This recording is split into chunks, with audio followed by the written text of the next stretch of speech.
Welcome back, Madam Witness. Madam Witness, for continuation of your testimony before this Commission of Inquiry into Local Government Councils and related matters, I want to remind you again that you are still on the oath before I hand you over to Madam Chair for us to proceed. Thank you. Madam Chair, over to you. Good afternoon, Madam Lord Mayor. You're welcome back. Council, we may proceed. Thank you very much, Honorable Chairperson. Come back, Honorable Commissioners. Now, we were discussing the payments made to Fatu Mbenga. Nena vile lule wata mwe febi kamne defu ko si Fatu Mbenga. For and on behalf of the Lord Mayoress, that's you. Si kamne lulu sandilala. I have another voucher here. Mune amna tabita voucher mu ame.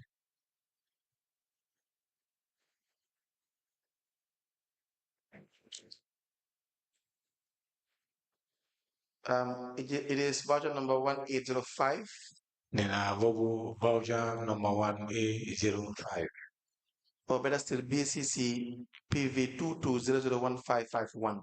PV 22 001551. 001551. It is a payment of $100,000 is paid to by way of support to fire outbreak victims of Hagan and Williams Street. Nena lulu ne kana halis bebe 100,000 te fire mi tan sababi mwe lulu ne kana fire victims. Sinyo nyungen fe halis bu. Now, do you recall this payment? Nenanda munga ko fata.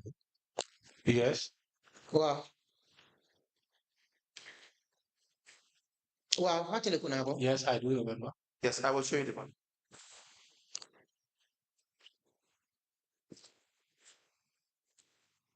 You raised that request to the assistant PR of Fatbank.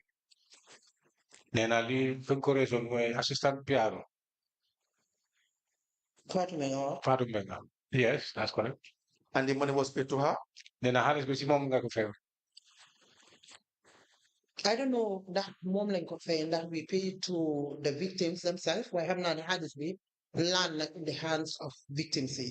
Well, for the payment, I can't tell exactly where the payment was done, whether to Fatu Menga or to the victims directly. But all I'm sure of that the victims have got the money. Since fair Fatu get not to victims. And even if the money was paid through Fatu, Fatu have paid it to the victims. Now, let me assist you with the voucher. Then I'm voucher.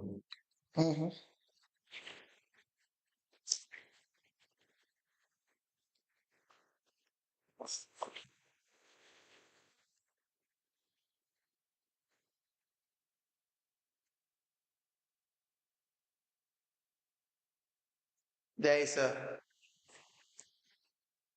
request for financing signed by the Chief Executive Officer. Then I'm not request for financing signed by the CEO. Yes. We have the request for support from the Chief Executive Officer via the Finance Director. Then request being by Chief Executive and Finance Director. Again, the check was in the name of Fatu Mbenga, $100,000. Then I will check the mom to Fatu Mbenga. Then check the 100,000. Why does it have to be paid through to your office, through Fatu Mbenga? Then a lot of house will you favor office Fatu Mbenga. I think I can vividly remember this fire disaster in Banjul. So later bring ko fay si Fatu Mbenga sax moy ne ñom the victim themselves ñom dafa fekk sen bagage yi plaka. I think I can remember this exactly because the reason why it was paid to Fatu Mbenga is that the victims, it happens at that time, all their belongings were burnt out. So amuñ ID card, amuñ anything. They were without ID cards and they are clean. So ñu fay ko si Fatu. Then we paid Fatu. But if I can remember. But if I can fully remember. I don't know whether Binyo Johe had this way. I can't know exactly whether when this money was given out, No, si council or no for the month. whether they came to council or we council went. Why to just sum it up? But to make it short, to sum it up, Victims in your fee. the victims are around. Wow. Yes. What made them victims? Then a lot more time you make victims.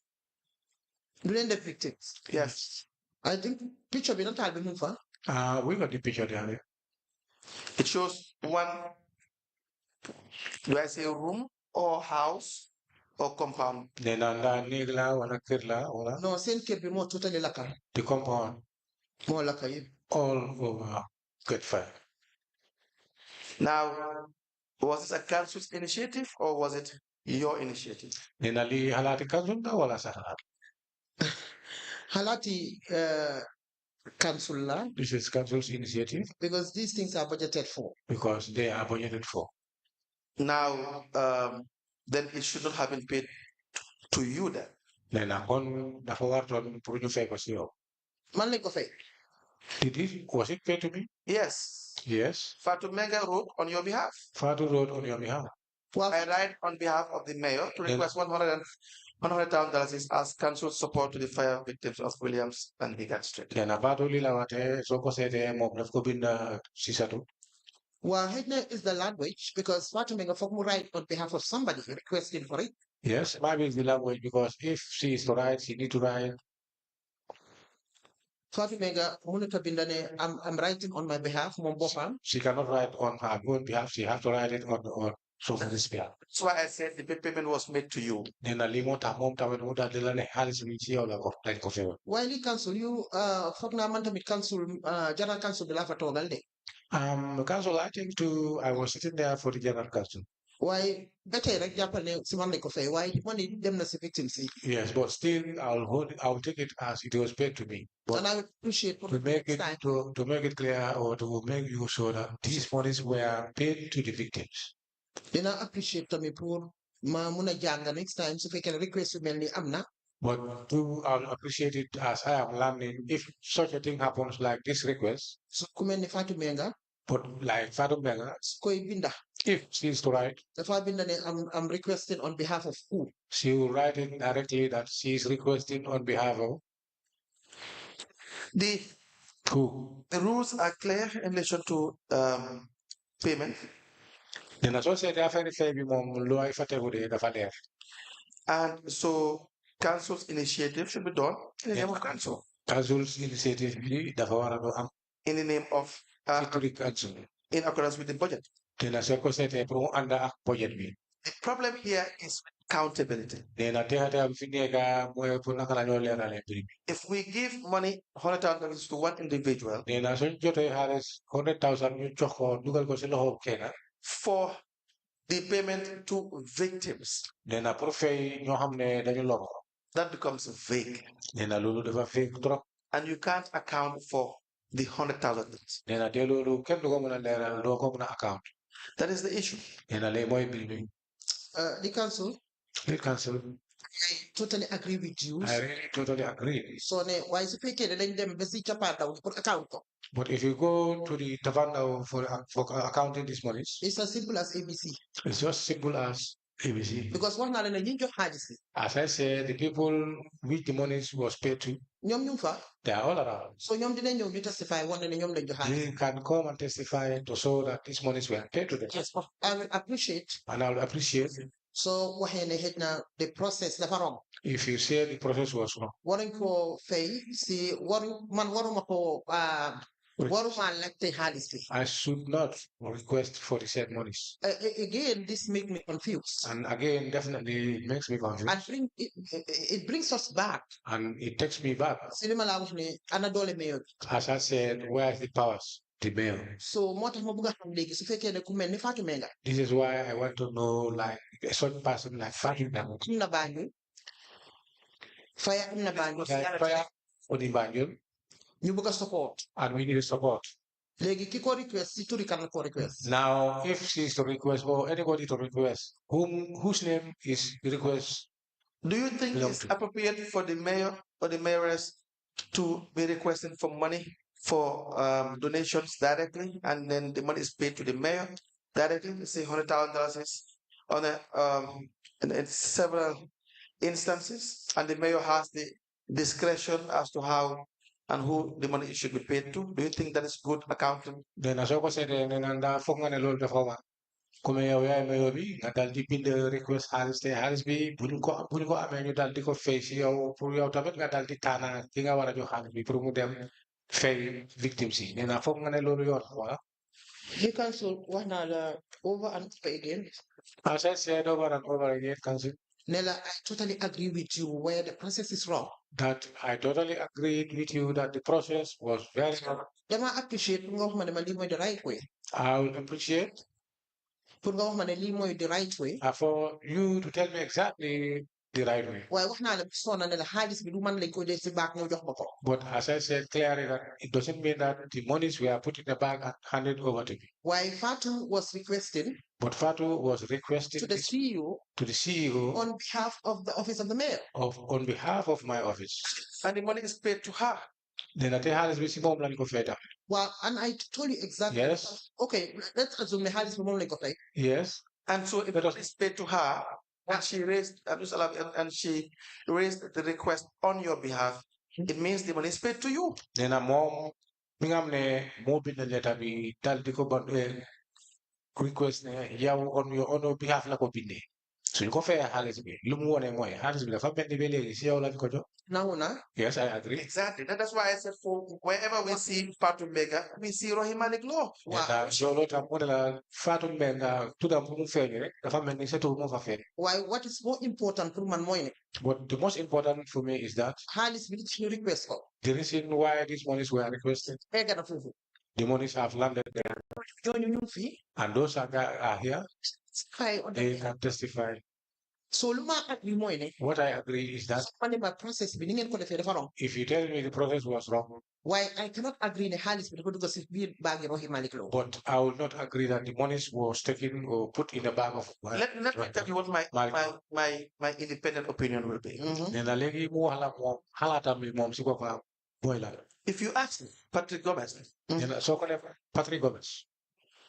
aside from this work, whether I want to say the money has gone to your pocket, I may say no. I may say I don't believe it.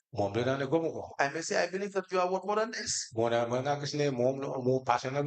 That will be my independent subject opinion. If you ask someone else, they may say it has gone into your pocket. Maybe their opinion. Let me just land. But for the purpose of the inquiry, the reason why there has to be adherence to procedure is to clear that doubt. The idea that someone may have taken the money or not for their own personal gains would be clear. And that is the reason why it should follow the normal channel. Because Fatou Mbengue testified.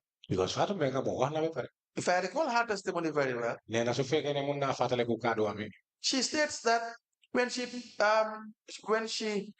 withdraws this monies, the manner in which it's supposed to be spent, whether it's supposed to be given to Amadou or Party or Deba based on the need. The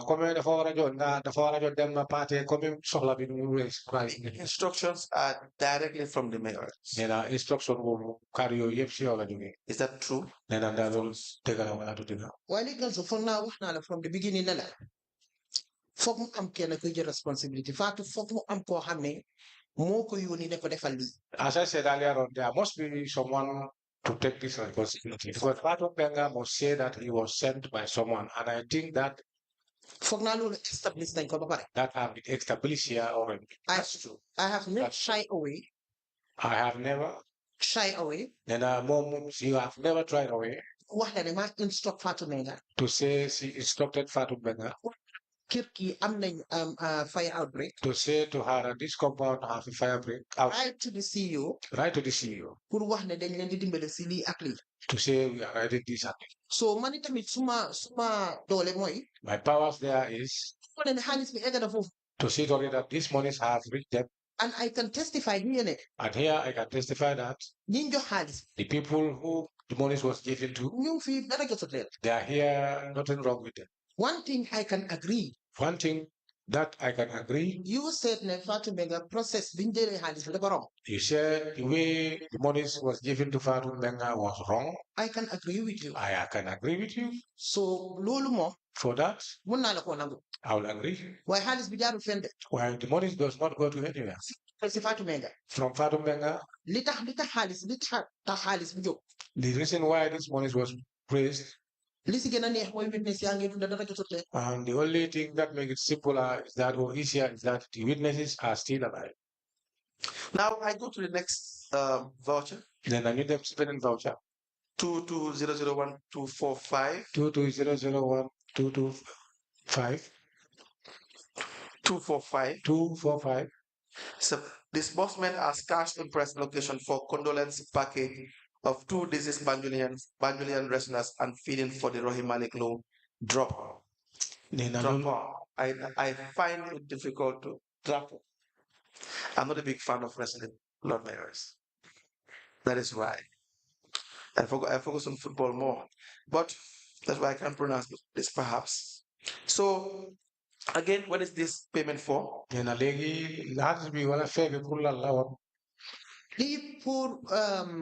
Culture.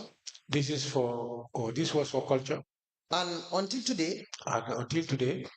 So this is how we normally go ahead with it. Nothing have changed. So guy no cancel. For instance, if somebody died, check.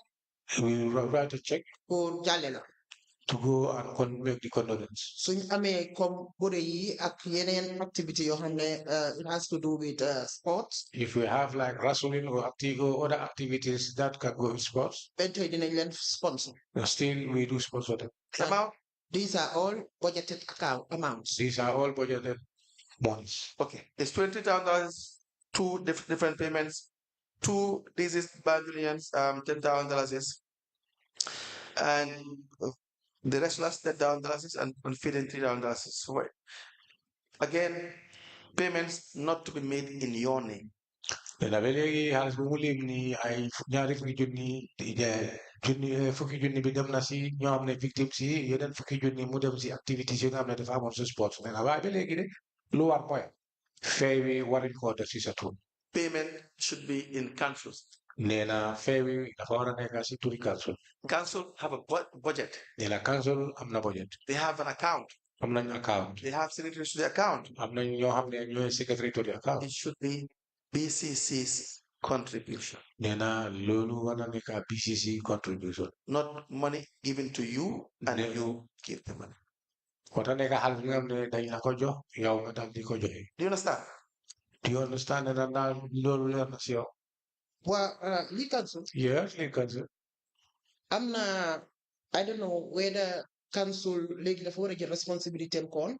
And I don't know whether council now can get his own responsibility. And there must be someone doing it. Because if for instance, if there is an event like wrestling, you invite the Banjul City Council. And the Banjul City Council has been invited. Mayor be what for the mayor need to attend. Banjul City Council. And we need to give a present from Banjul City Council. So how will we for that, I don't know how will it because be like. Then we need to choose someone who responsibility for them the floor. Have to take the responsibility to go and do that. But you told us that this is the CEO. You said to us that the CEO is the most powerful. Then why want the CEO? They want the CEO mo jina amdole. The CEO can do it. Then CEO mo na develop. Why CEO role? But the role of the CEO is not for them represent a council. It's not for him to go and represent council. Who says that? To Where is that written? Okay, that is my much more understanding. That is my understanding. Is that So independent, I mean, when there's an independent, then this is why I said the system is then everything is wrong. this is why I first said that the system. I why they're writing to me then when there is independent, they mayor you need to represent Banjul. Then I don't know why they normally write to me to say, well, you are invited to represent Banjul.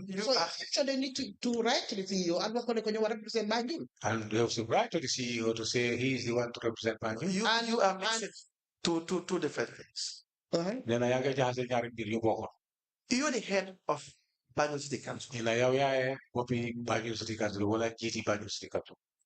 Talib Ahmed Bensouda is the head of KMC. Then Bensouda is head of KMC. And it goes on all the way to Basse. You are elected by the people. People choose to have you as their mayor. The 8 area council. You are the head.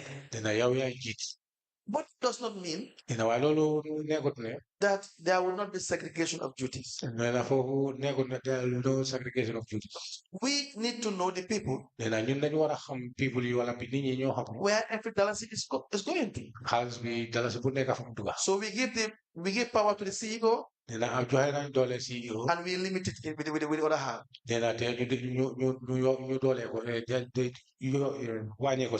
We give power to the finance director and with the other hand. Give power to the mayor with limitations.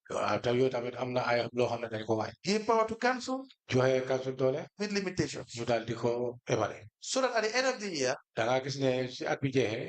the people will know the taxes that are collected from them, the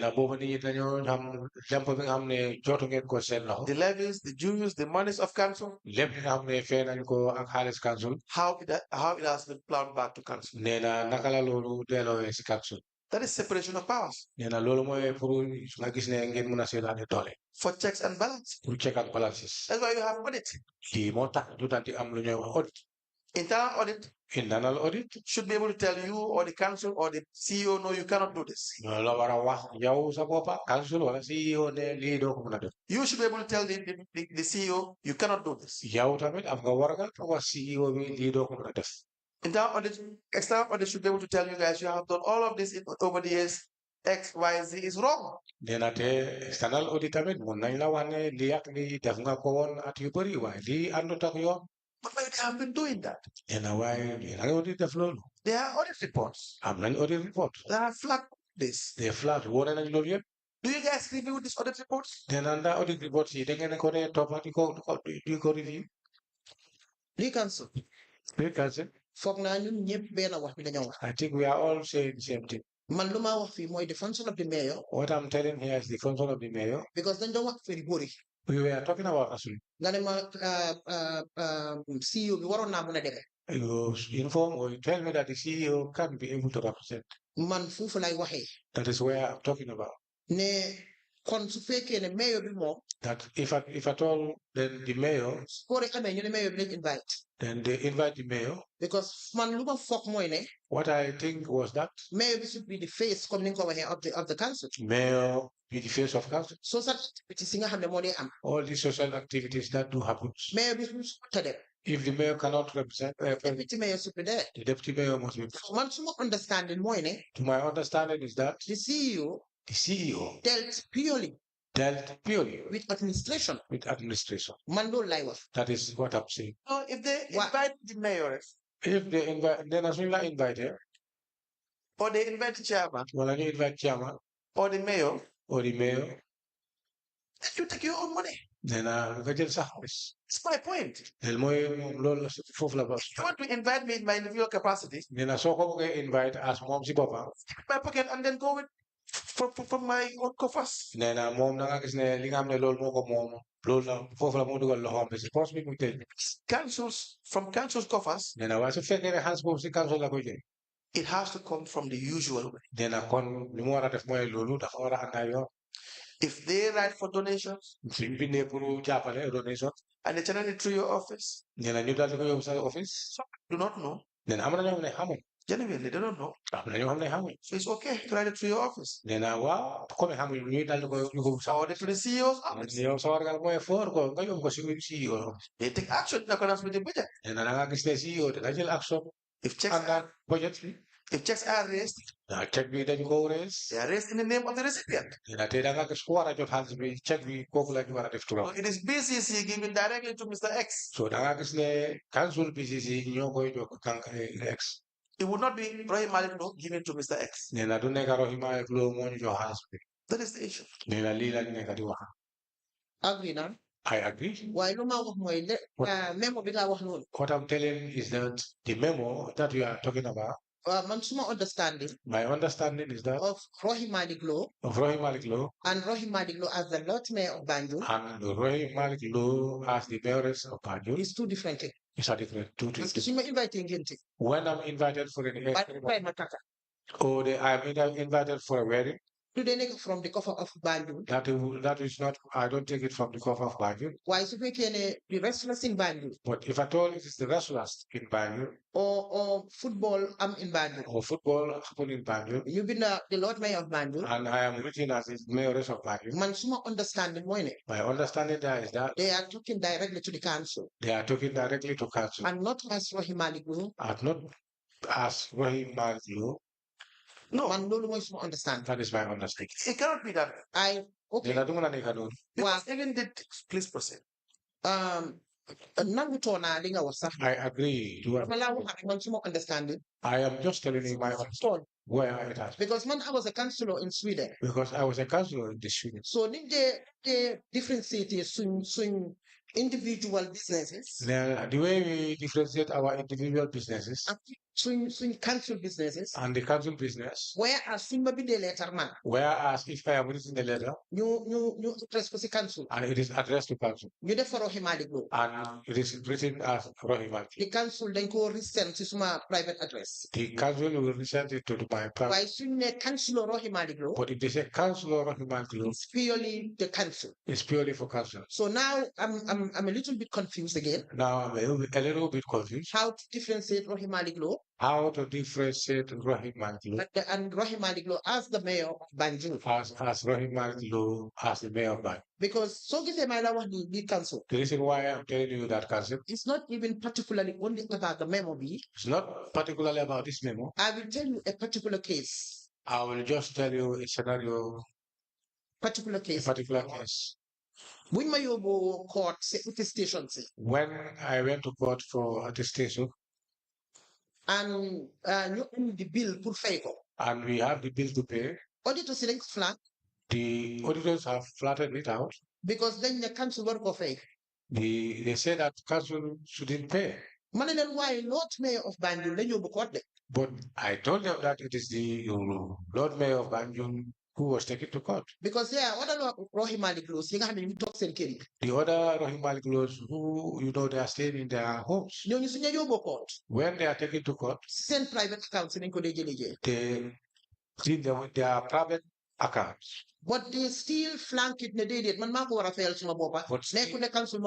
They still said no, I have to pay it for myself, not council. So for every payment, the commissioners will decide whether it was right that payments were done by council.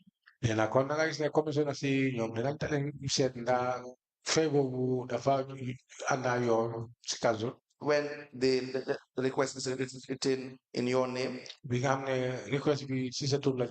or not. There's a case-by-case basis.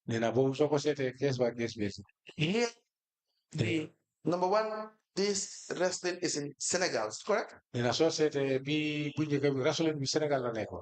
Correct? Why? Yes. But organization, it's a serious organization that is in the country. They are Gambians. They are Gambians. Def Burebi. They are the people who organize the wrestling. Organized. It was supposed to be home and away. They organized this wrestling and it's supposed to be home and away. So we started in Senegal. But it started in Senegal. Yes. So it is in Senegal. In our house in Senegal now.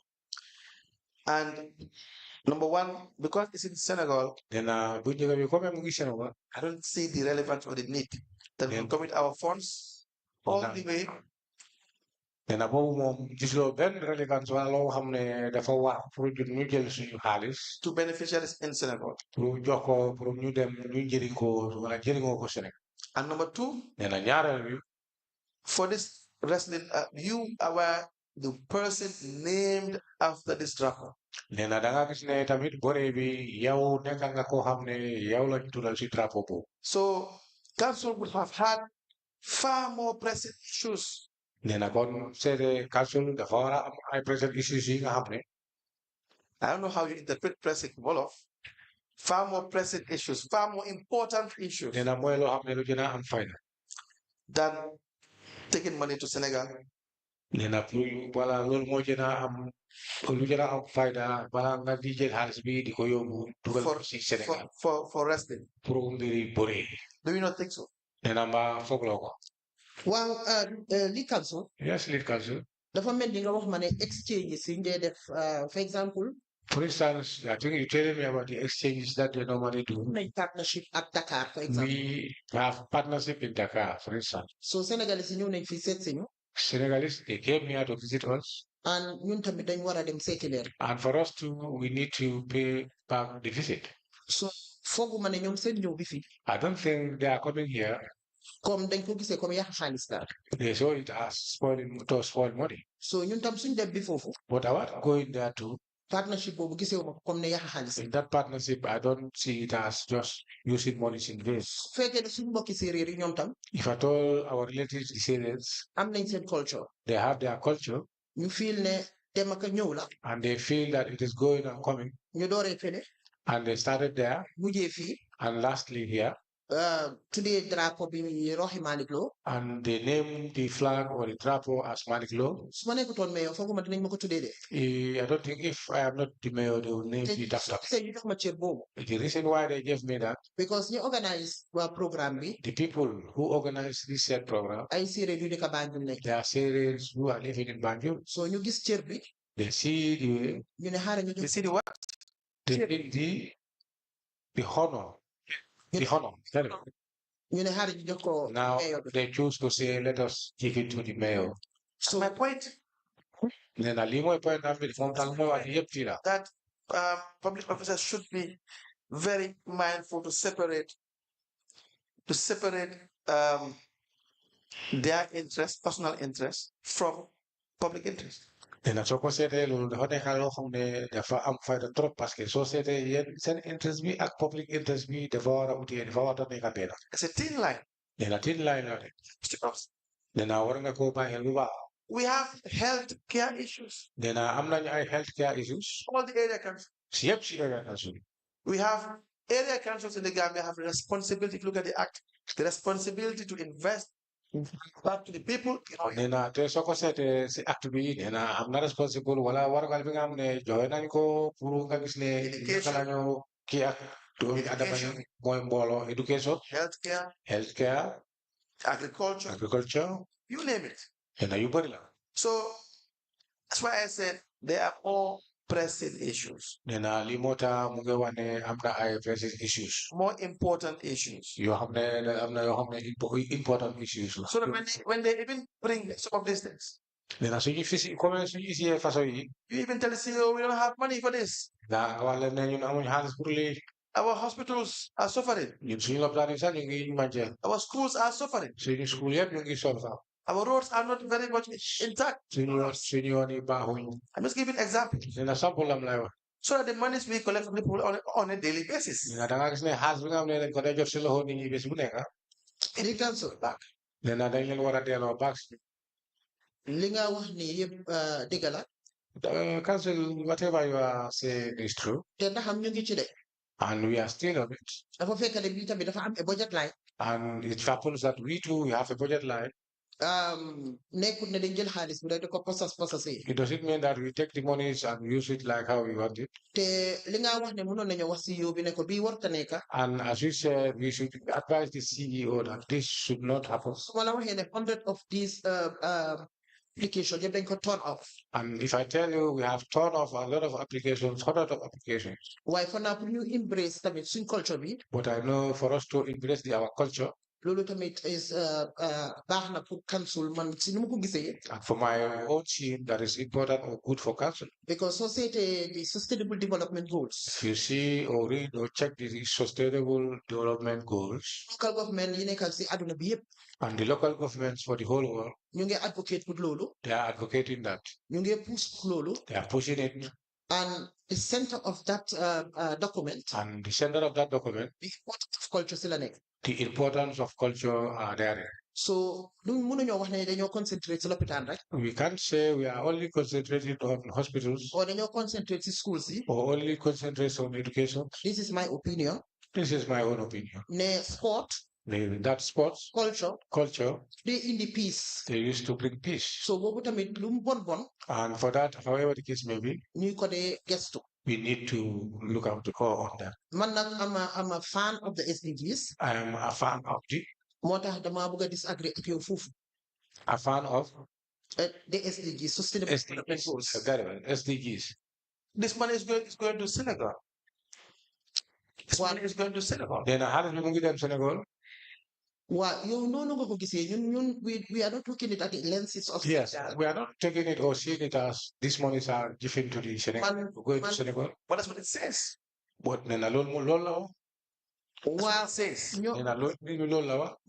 D'accord na foofu la activity bi I agree that the activities occurred in Senegal. Why bear in mind ne ñi tamit dañoo ñëwaat dañ ñëw fii. But bear in mind those people too, they are coming here or they have came here. So ñoom tam Senegalese yi am na a lot of activities yoo xam ne fii lañ ko dee indi di ko fi def. And a lot of those Senegalese, it happens that a lot of activities they used to bring them and do it in the Gambia. Who do you think they will say gave them this money? Nena kofo ki nga xam ne kooku la ñoo wax ne moo leen jox xaalis boobu. They write to you. Nena dañ la bindoon ci yow. Because they see you. Nena yow la gis. As being someone who can help them. Ki nga xam ne nekk nga ko xam ne mënu ngeen a jàppale. Perhaps they don't know. Nena mun naa nekk ñoom xamuñ. I might have done the same if I don't know. Nena moom tamit mun na def loolu soo xamut. Then you give them money directly from you. Nena waaye yow nga jot xaalis bi jox leen ko directly. Who do they think? Nena kan la ñu foog ne moo leen jàppale. Listen. Wax la ne la activity bi. I want to tell you that this activity. Fekkuma sax Gambia. It doesn't find me in the Gambia. Yes. Fekkuma fi. Nena waaw. Yes. So ñoom xam nañ ne. They know. Council moo la jox xaalis. This council who gave them the money. So, money did. For the monies received by Fatum Enga. Nena Fatum Enga has been on a jot now. Are given in your name. Nena join and go. Because remember, when they write to you, they didn't write to council. They wrote to you. So address Milala, please. If I what was the address? Oh, address is what? They normally write to, or the PRO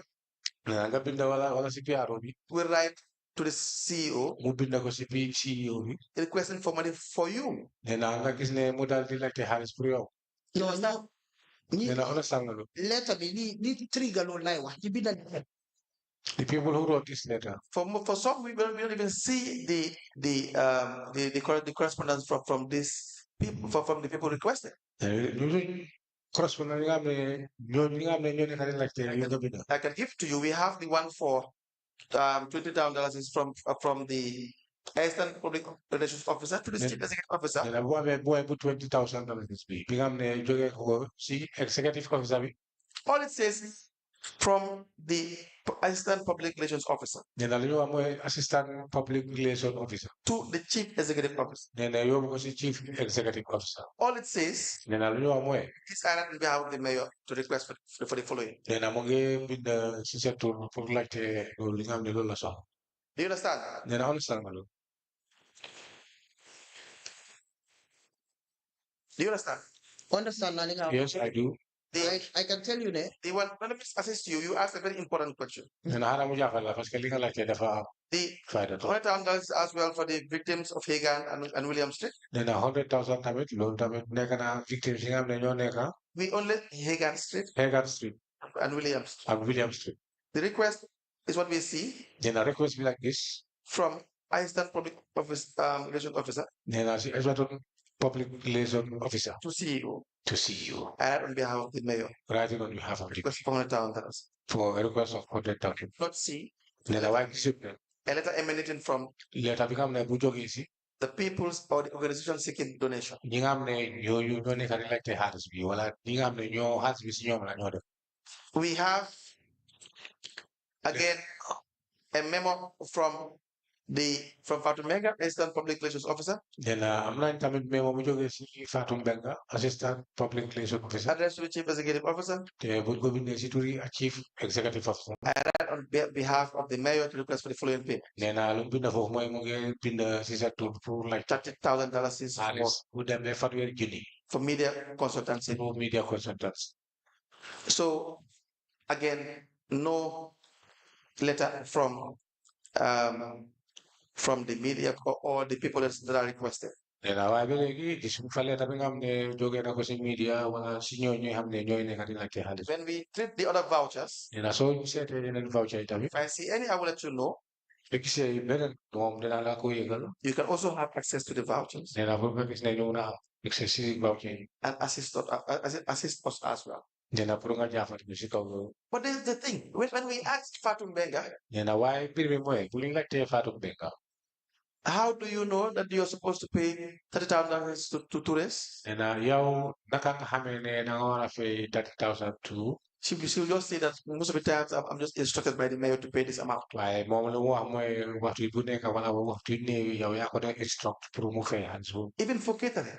Nee na si catering bi si. How do you know that you're supposed to pay this amount to XYZ catering services? Nee na lu nga laajte naka nga xamee ne yow da nga war a fay xaalis si catering services. This amount, this particular amount. mooy jégi bi nga war a fay. The answer will usually be, Nee na tontu am bi lu nekk mooy. I'm just directed by the Lord Mayor to Then, pay this amount. yow loolu bi ko dee wax pour mu fay xaalis bi wala jégi bi. So that's where the problem is. Nee na foofu mooy problème. Do you understand? Nee na understand nga loolu. Yes, very well. Do you know whether you have been overpaying or underpaying?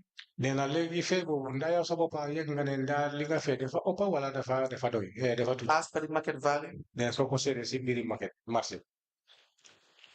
No. No. Do you think that is important?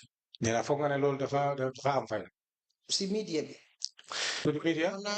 Whether it is media or for services. Nee na media la wala services of goods.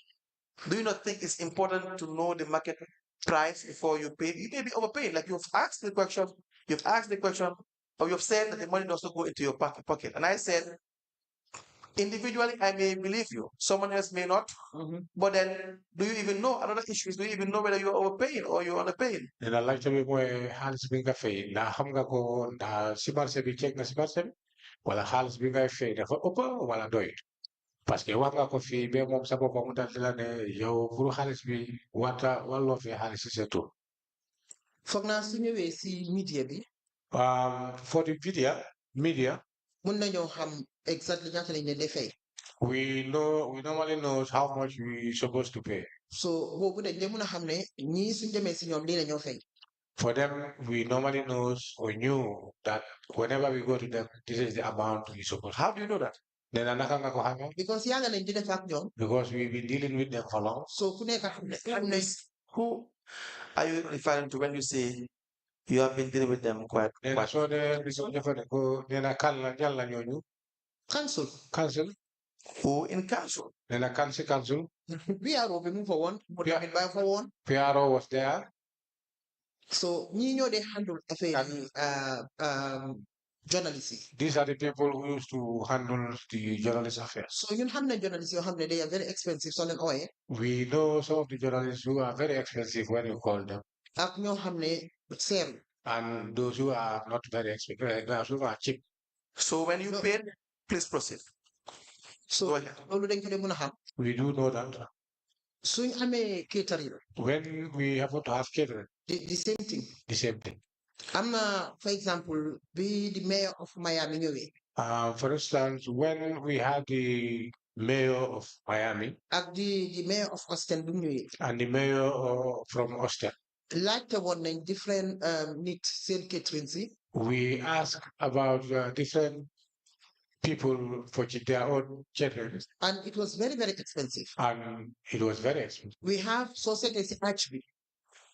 See, beyond the program, we say, when we did, Mayor of Miami. we were doing our program at the age when we had that mayor from Miami. Catering, the one on your cost about 480,000. The catering is supposed to cost us 480,000. Because How do you know this? Because around we were catering for 600 people. We asked because we were catering for 600 people. How do you know all this? Because because beyond program being called the I know because all the programs where we invite. Yeah, how many people are we inviting? Invite. How many people come along with the delegation? Yes, because of they are our guests or my guests. So this we need about 600 to invite all the hunting groups. So we sit here and we have 600 so that we can invite all these hunting groups for them. That capacity. We knew at the time we don't have that capacity. How do you know you don't have the capacity? Have capacity. The council. The council. One city council. Financial muscle. As I told you, Banjul City Council is not financially strong. You know, I'm asking all this. How do you know? Because I see that you are doing a job that is designated or that is assigned by law to other units. Yeah, because this now definitely so assign the other units. You understand what I mean by how do you know? The next account by the city council, No, not that part. I did it before. That came from you. But again, for instance, how do you know that the most reasonable price for a media coverage is 30,000? No, I never said the minimum price is 30,000. Lead council, you have to appreciate that we are working as a team. Pour me for example, Fatu Network the charge. For me to know exactly how much Fatu Network do charge. Not bigger. Not for that, I don't think that's forbidden. Go ahead. We work as a team. We work as a team. So my guest more than you. It's my guest coming. Didn't you never like the name? Your guest asking you, Rohey Malick Lowe, or your guest asking the council's guest through how was she Rohey Malick Lowe? Then lulu sakarla yow Malick Lowe sa papa wala dafa nekk kan boo xam ne council's Malick Lowe's guest. The council. Foog naa the president of Senegal suy ñëw fii wax dëgg yàlla ñu ne xaj ñoo ko bañ bàyyi ko buñam yu weex xanaa di nga mën a nangu de gani president bi lan. For example, if a president of Senegal is coming to this country, yes, it's true. They say, however you hate a dog, but you have to support it that it have a white Brings you back. Context matters. Context. You need an investigation. Need investigation. So when I say mine, my boss, in general terms, can mean so many things. Like you said. Exactly. So for the purpose of investigation, I want to know what you mean. And again, let me just quickly jump into why it is important for me to ask you how you know or you knew that $30,000 would be a reasonable amount.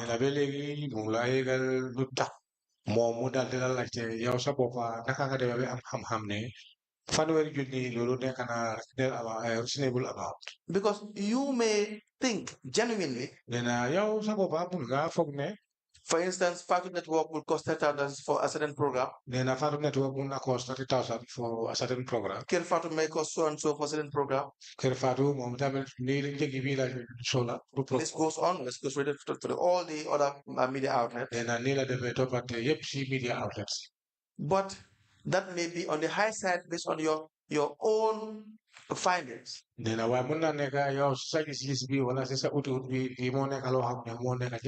There is a procurement department. The procurement unit is tasked to do that. Do you know this?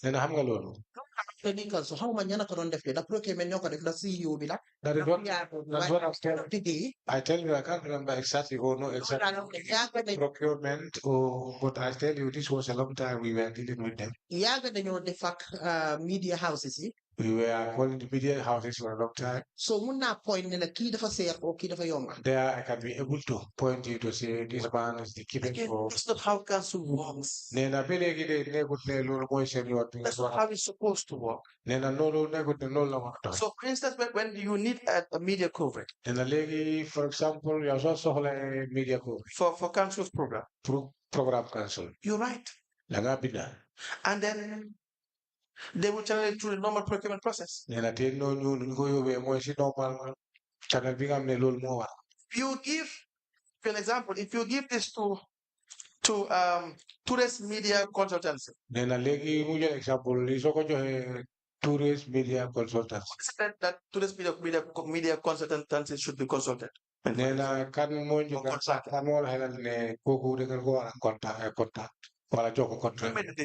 Dama la indiwaat baag si li ma la wax ma ne la. I think I'll take it back as I told you before that. Yàgg nañu liggéey ak ñoom ñëpp. We've been working with them for a long time. Xam nañ li council lu mu woot. They know what council work. Xam nañ kële lu mu woot. And we know the other what we Xam want. nañ ñoom ñëpp ku nekk lu mu woot. And we all know ba pare xam nañ ku nekk loo ñu mën a defal. And we know all of them, each of them what. Now make this decision. For instance, tourist media consultancy in this case, who contracted them? Then can more def xalaat boobu kan moo leen jox contract with tourist media consultancy. Kan moo leen jox contract. Wow. Yes. I cannot remember why so la Fatou Menga waxee ne man maa ko wax. I cannot remember, but if Fatou Menga tell you that, I told her. I take full responsibility of that. I'll take the responsibility. That's what she said. Then I call mom lola.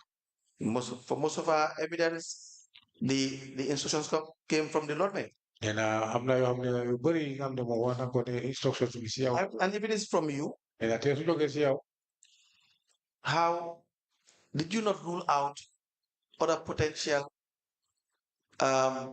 media outlets who should have had equal opportunity? Then fofa na yo sabopa halat lo wala just to lo ñeneen ñi nga xam ne media ñi nga xam ne ñoom tamit war nañ bokk ci opportunity bi. How man naka lañ ñëwee to the conclusion of media A or media B. I don't know how they came to the conclusion of media A or B. But we rest assured ne. But the rest assured that. Awma benn interest tax ma pinpoint ko ne ko kii. I have no interest to pinpoint like. So there must be dañoo drive am fuñ drive ba egg foofu. Then we must drive to a place where we stopped. But following which rules? Nena ban rule ngeen toppa wala ban yéen ko jël. Mooy li ma la wax rek li kalsu ma ne la yàgg nañu liggéey ñoom ku nekk xam nañ sa woot. As I said earlier on, we used to hire them for a long time and we know their worth. So you have your own rules? That is different from the procurement rules? Kon dafa mel ni yow danga am sa own rules yi nga xam ne àndut ak wala bokkut ak rules yi procurement. Awma benn rules wax naa la ma ne la. I have no rules as I said. When it comes to media. When it comes to media. Barka démb sa biñ ooyee media bi. The day before yesterday when we called the media. Dañ la oo ñu ñëw noonu rek. We just called them, they came like. So I remember fu ñu use procurement laws. I never remember wherever we have procurement. Si media bi. For on media. But that would be unlawful. Nee na kon loolu ànd ak loi bi. No la na ne démb su doon tey la. So this is what I have said. If I told today is just like yesterday. Du doon am. It will not happen like that. Because ñun luñ seet rek mooy ne. All what we see was that. GRTS moo ñu mën a defal luñ bugga.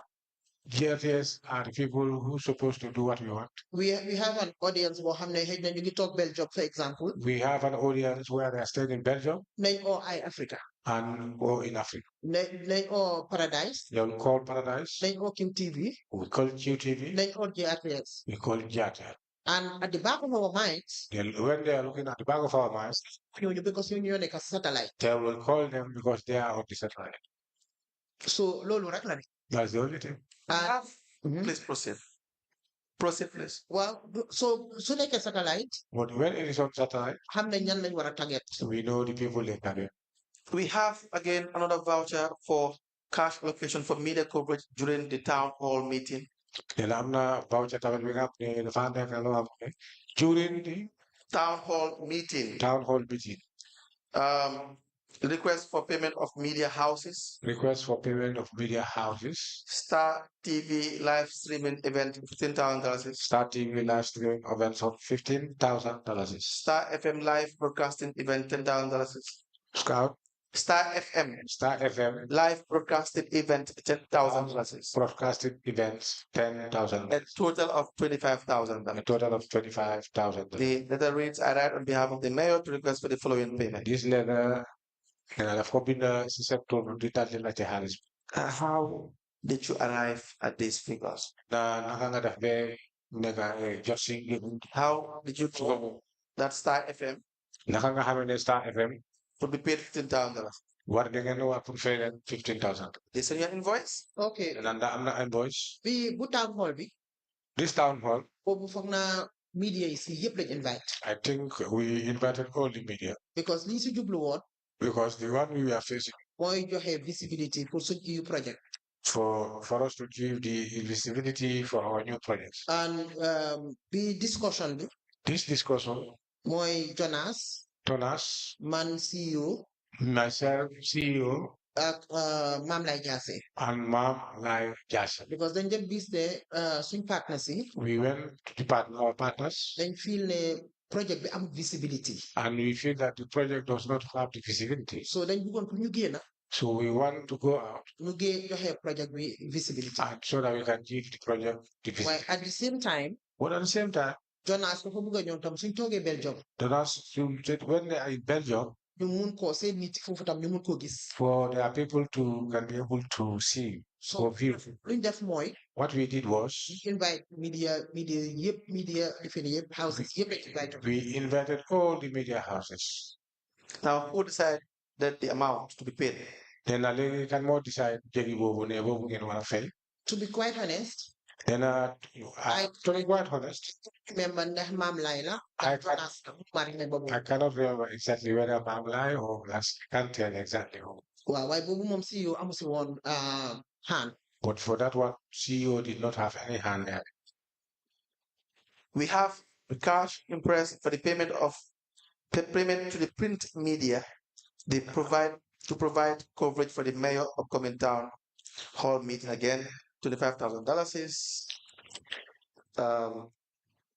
The memo was written by the same person to the chief executive officer. I'm not $25,000. Executive officer. We have impressed for the Quranic recitation at Dobson Street, $50,000. Impressed with Quranic recitation at Dobson Street, $40,000. We have a request for package. You have a request for package. And on behalf of the mayor, I had to request for $40,000 for Quranic recitation at Dobson. Then Quranic recitation Dobson. How would you arrive to the amount of $40,000 that should be given for the Quranic recitation?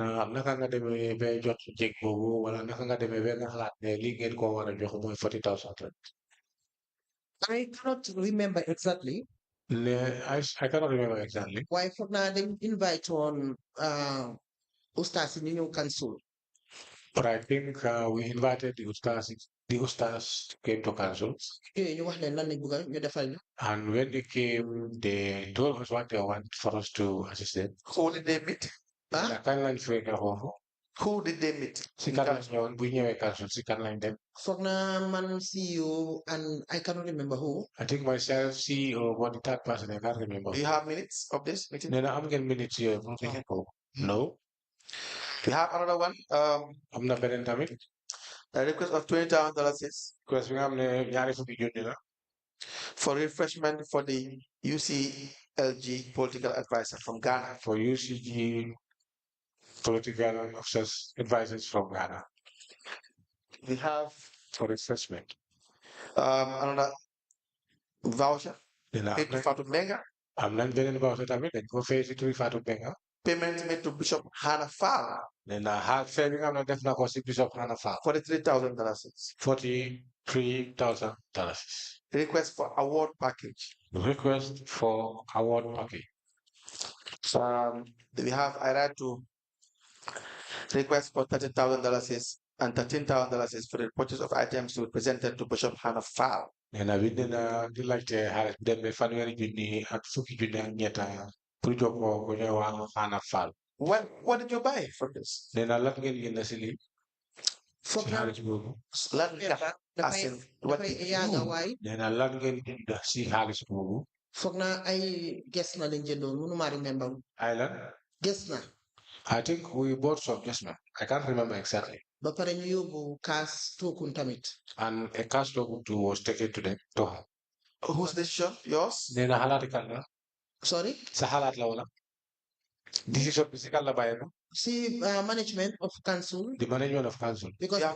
bi moo retire Because when she was retired, ku nekk xam na lu Hannah defal Banjul everybody knows what Hannah done in Banjul. so we decided pour ne dañ ko honor Then we decided that she should be honored. so ñu dem as a team foofu And we went there as a team si church bi pour wax ko thank you at the church to congratulate her to tell her thank you. How was the procurement done? Then a procurement bi lan lañ def. to be quite honest I cannot remember naka lañ ko defee No, I can't remember exactly what we do with the procurement. so But it certainly did not follow the procurement process. Nena waaye moom nga ne wala leer na sew ne topp leen yoon yi procurement. Correct? it's possible Yes, it's possible. Not possible. That is the case because if it follows procurement process, you have to. Yes. Correct.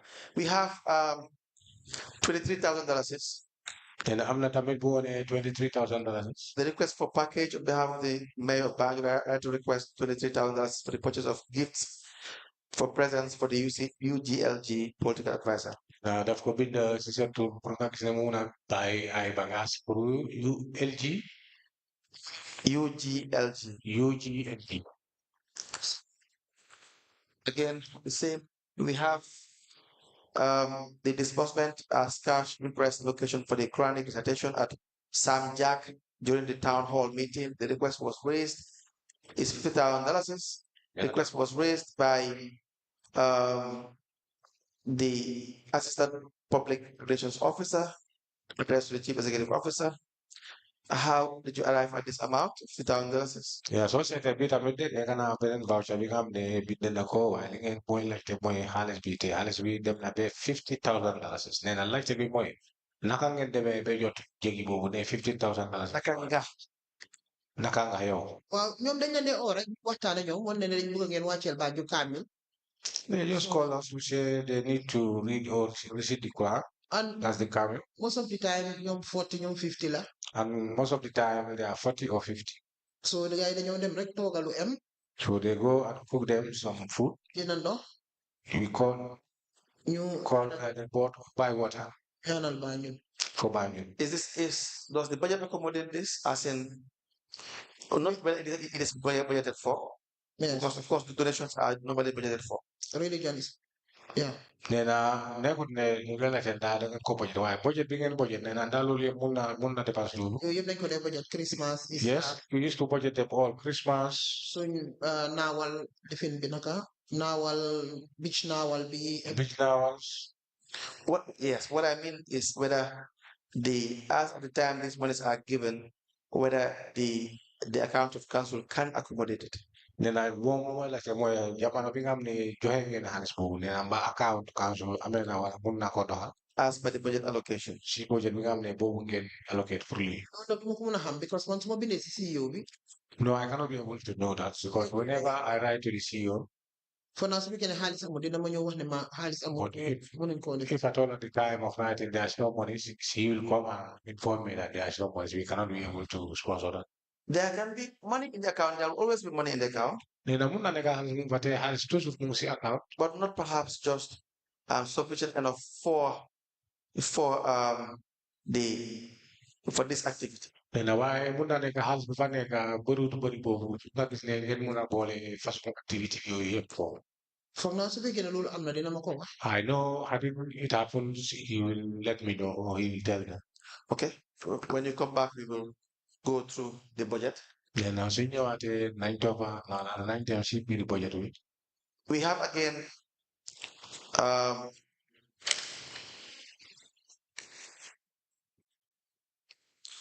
second edition Sargal Ustaz Al Bashir Sise. Nee na am na beneen sargal édition Oustaz Al-Bashir Sisi. Al-Bashir Sisi. You were invited as a chief guest of honor, correct? Then I invite for who as chief guest of honor. I think $20,000 was taken. Then governor 20,000 na you won. Wala lolu nga jël. It's the same. It's the same process. Then better process bila. No. Yes.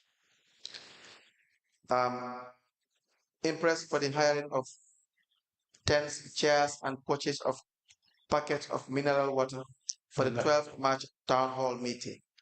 Then hal bi nga ne fengen ko pour toog yi ak jënd ndox pour town hall meeting. $18,000. $18,000. How was this procurement done? Then ali naka ngeen koy jëndoon wala xaalis bi naka ngeen ko yow ci procurement bi. Think for the pay. I don't know how they normally did it. But who would have done the procurement? Then kan moo waroon def procurement bi. Because it's going to be dama xamul sax naka la man li ma xam mooy I don't even mayor bi dem na toog know nothing about this. All I know that I was present and went to see. toog table ak That is why it is dangerous to have it in your name, the payment. Then lii moo tax mu ngi wax ne comme yow sama ko nga ne yéeguloo ko kon dafa dangerous pour ñu def ko fay bi ñu def ko sa tur. moo tax ma ne la dama appreciate li nga ma woon ne ma This is what tey ba ëllëg si suma tur la nee nekka jàng naa tey man dara su ëllëgee su ñoo defaa du nekk si turi mayor that is what I told you now. I appreciate coming here and having the knowledge that all these were put into my names. But the next time, these are templates yoo xam ne ñu fa fekk rek dafa mel ni copy and paste sa njële ba léegi these are templates that we found that they are just like copy and paste. barka dimba sax maa ngi suma personal assistant Yesterday, then for yesterday, I was with my personal assistant. mu ngi request for water for office bi He was requesting for water for the office. suma tur moo fa nekk But my name appears. requesting on behalf of the mayor I'm requesting on behalf of the mayor. so waaye xam nga man léegi jàng naa su ma eegee From here, I have learned. dinaa fa ne su koy bind ne I'm requesting on behalf of Whenever I get back, whatever they are writing, I'll tell them no, not in behalf of the mayor, on behalf of the. fa mel nii rek a typical example It seems this is a typical example. lead council jiitu neexut de Lead council to be a leader is very difficult. moo tax ma ne la commission bi man dama fi jàngee lu bari This is why I said I learned a lot in this course. sometimes da ngay toog nga regret sax Sometimes I sit and I regret.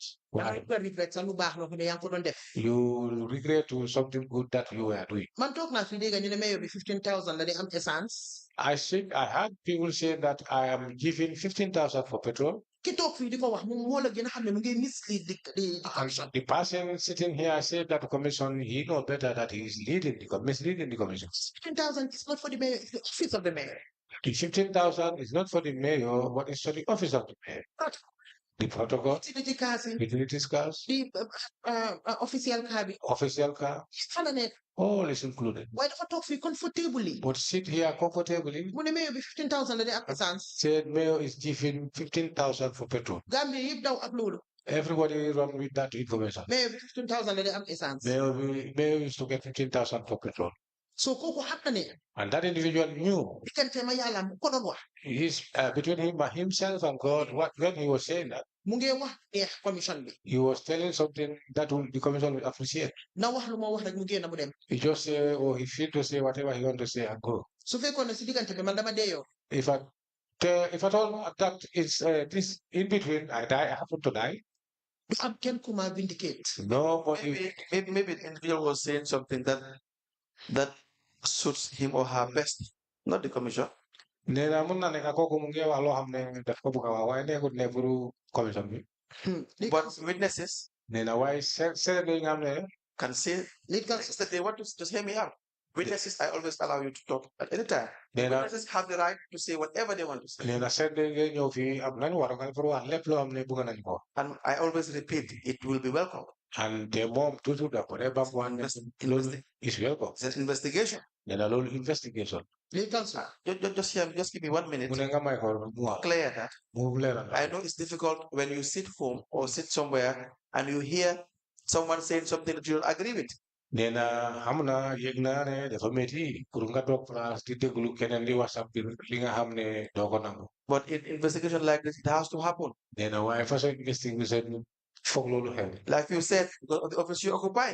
Na kome yow sa bopp wax nga office bi nga xam ne foofu nga amee. Some will come and testify, and you will agree with them. Nee na ñeneen dañoo ñëw ñu wax la dara nga dal di nangoo ak ñoom. You could have been here easily and say that I never saw this money given to Fatou Mbengue. Nee na mën ngaa taxaw fii wala nga toog fii tey nga ne musuma gis ñu jox xaalis bi fa. But you did not do that. Nee na waaye def loolu. You spoke the truth. Nee na dëgg bi nga wax. If someone else wants to lie, Nee na keneen su buggee fen. the evidence will be hard. Nee na nañ ko déglu. It will be taken. Dañ ko jël. And it will be processed by the commission. Nee na commission bi ñoo koy toppatoo ñoo koy balance. What we say is the freedom to speak Nee na fii freedom la pour and nga wax. give evidence. Nga joxe evidence. So that when an evidence is against you Nee na da nga gis ne wax bi kàddu bi su ñëwee ba mu lomos la. or any other person, Nee na wala keneen. when you come, soo ñëwee. you will clarify and give your own side of the story. nga leeral nga xam ne fi la tuumi wala lu ñu wax si yow li nga xam ne amut nga Then that it is said that you are allocated. nee na foyel bi nga wax ne boobu lañ la lay jox. It's already in evidence. nee na mu ngi evidence. When you are here and it's time to discuss those, nee na si soo nekkee fii jamono boobu jot pour waxtaan loolu. you will also clarify that. nee na foofu moom tamit sawar nga la pour nga leeral sax wax. And please, even if we do not ask you that, nee na even laajte la loolu sax. and you had any witness say anything about you, nee na te yow dégg nga wala gis nga serende di wax sa biir. the chairperson, the commissioners, chairperson commissioner. don't hesitate to bring it to their attention that you want to reply. nee na boobu moom amut waste time pour nga wax leen ne lii de am na ñu ma tuubi fii waaye da nga Because we may forget to bring an issue up. nee na ñun mun nañ nekk sax lu ñu déggoon sa kaw ñu faate ko pour yëg. Don't forget. non waaye yow wala faate. It goes to you. nee na parce que si yow lañ. You understand? nee na fii nga loolu. lii council lii council. dama dut xam sax gis nga lu mel ni essence. I don't know for fuel. sometimes suma moto bi dama dee daw ba man suma bopp ma taxaw di jëndal suma bopp essence. I sometimes drive and I stop myself and buy petrol. gis nga suñ signé ñoom suñ demee sign muy protocole bi maa muy driver bi or whoever. Whoever went to sign. luñ dugal si moto bi xaw ma ko. I don't know how much they took to their people or my vehicle. Let me just ask you regarding the fuel. You would have asked that question at some point. Then I'm really excited mom wala fuel bi mom danañ laajte loolu si beneen bay fan la. But since you brought it up, waaw comme léegi yow sa bopp wax nga ko. what is your fuel allocation? nee na yow sa fuel allocation ñaata la. office of the mayor 15,000 lañ leen di jox. office of the mayor 15,000. protocole bi dafa fuel moto bi 5,000. The protocol will fuel its car for 5,000. bu fuel suma official car bi 5,000. And my official car will fuel 5,000. fuel utility car bi 5,000. The utility car will fuel 5,000. su ñëw ikkati fuel jox ma ko sa suma loxo. And they have never take fuel. And let me ask. Let me just ask you. You have a protocol. Then I have a protocol. What is his or her name? Nena Turami. Margaret Samba. Margaret Samba. And is she allocated fuel? Nena they can go there for my cousin. Cousin they go there for fuel. Because benn moto bi moom moo ko amee. The one vehicle is with her. No. Whose decision was that? The Your decision no, or Alat decision of the administration? Management decision. Moom mooy chief of protocol. The management division is the chief of the protocol. So she's part of the people that are allocated fuel as per the budgetary. Yes. Nena ñoom tamit ko tam nekk na ko xam ne dañ ko day jox fuel si budget. I had Margaret. I thought Yes. Is it he? Yes. Yes. And so the $5,000 is, when did this start? Which year? Nena $5,000 ko kañ la doon. How much? Which budget can we find this? Nena ban budget nga mën a fekk loolu wala gis loolu. Since Monday 2018 to 2023. 2018 to 2023.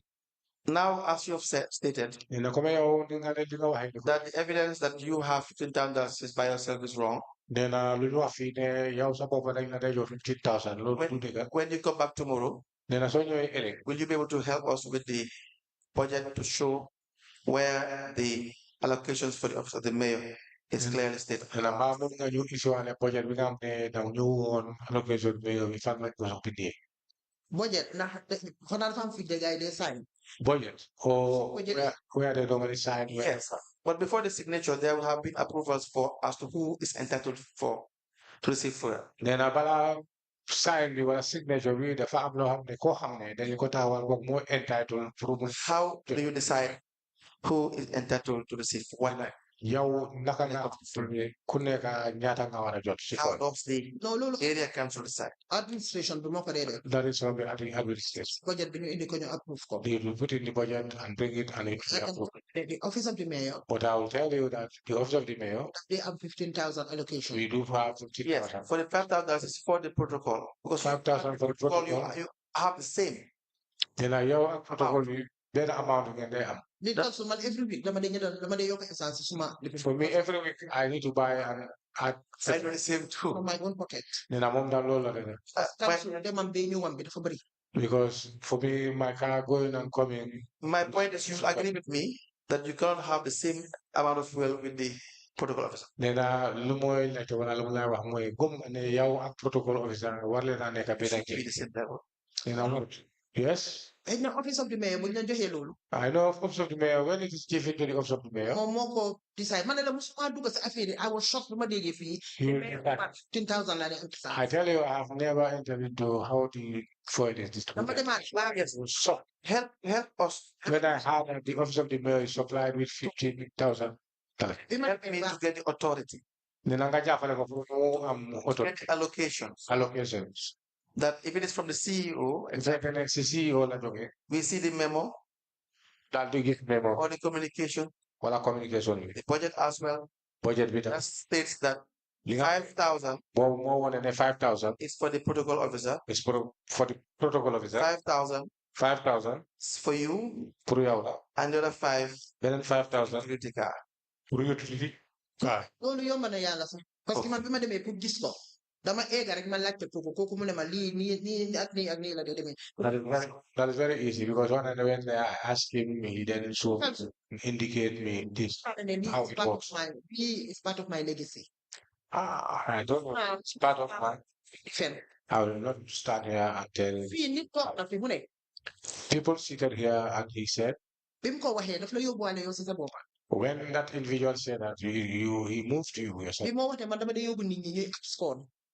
Say that I used to take people to escort. You would not know how I think. Then I don't know how much.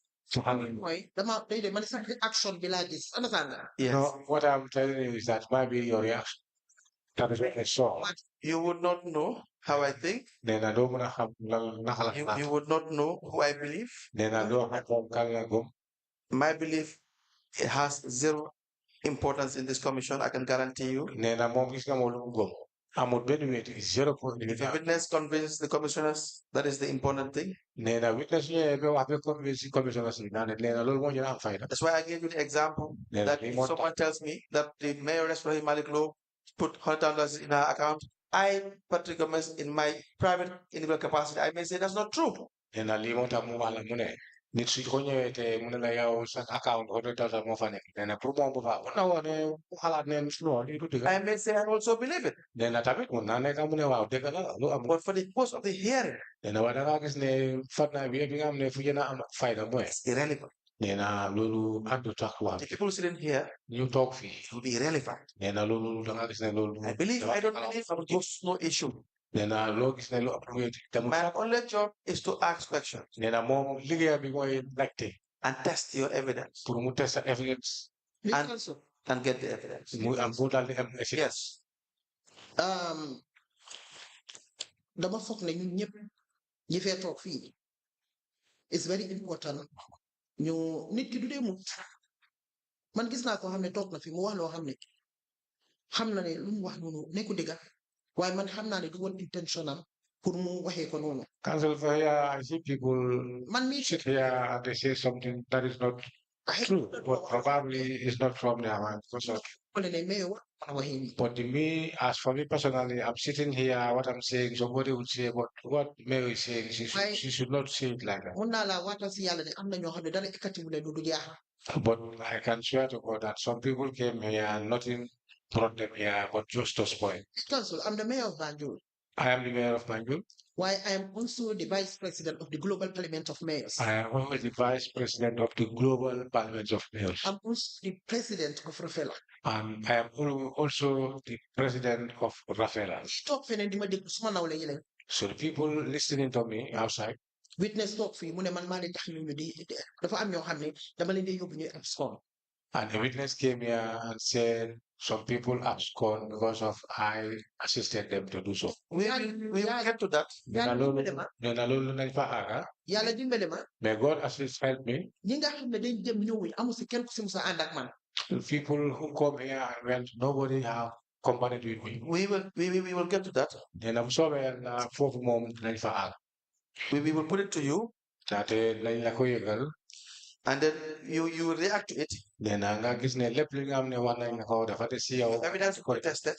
Evidence contest. And then all your evidences, you and all the witnesses in relation to that subject matter will still be considered. Then witness voucher go consider.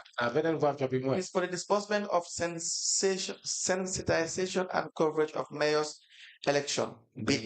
Sensitization and coverage of mayor's election. As the president of Rafaela. As the president of Rafaela. $10,000. $10,000. Says I write to request for $10,000 to cover cost of sensitization and coverage of the Lord Mayor's election bid and its ramifications to the Gambia as a country, with the benefits, be it tangible and intrinsic, embedded in the flagship of being the president of Rafaela Africa. It is against this backdrop that we wish to engage Kings FM for coverage and sensitization. Why Kings FM? Kings FM.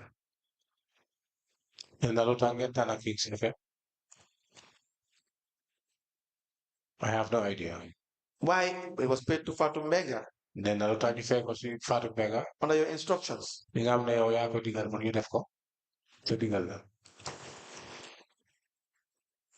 don't know.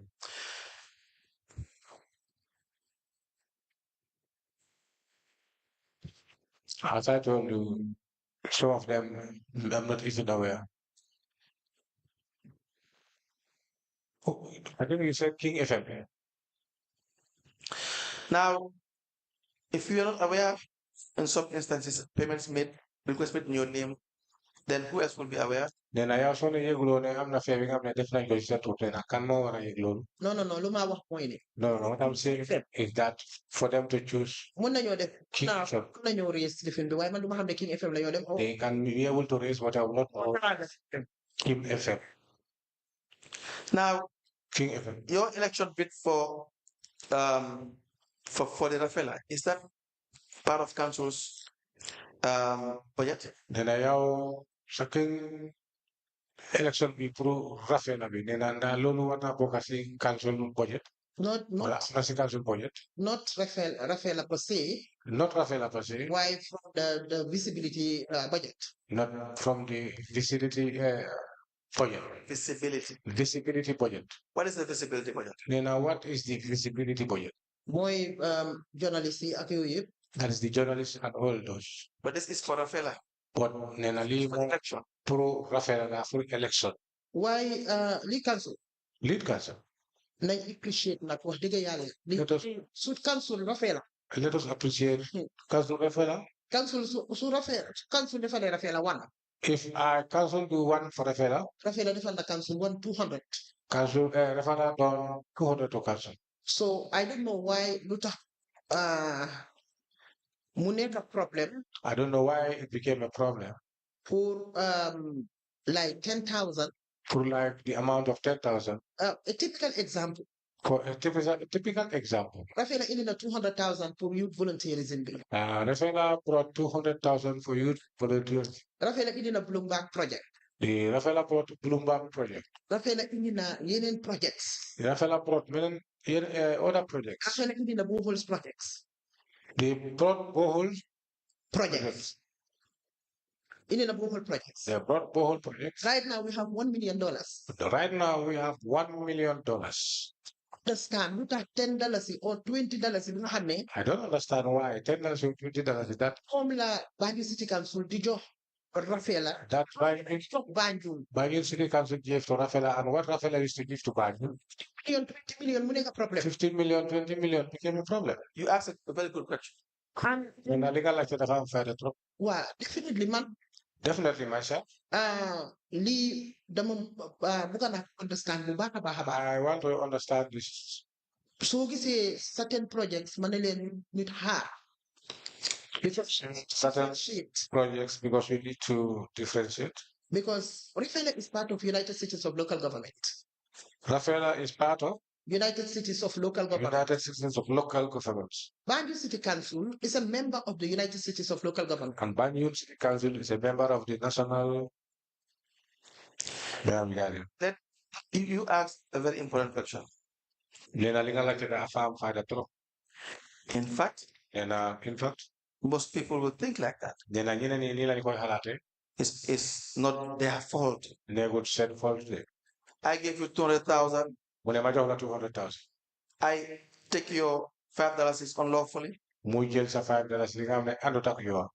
have a problem with that? I already gave you $200,000. It's choice. But it's my choice. Do you understand that? And it's a good will. We will not ask you about what Rafaela has done for the people in my capacity as lead counsel. In my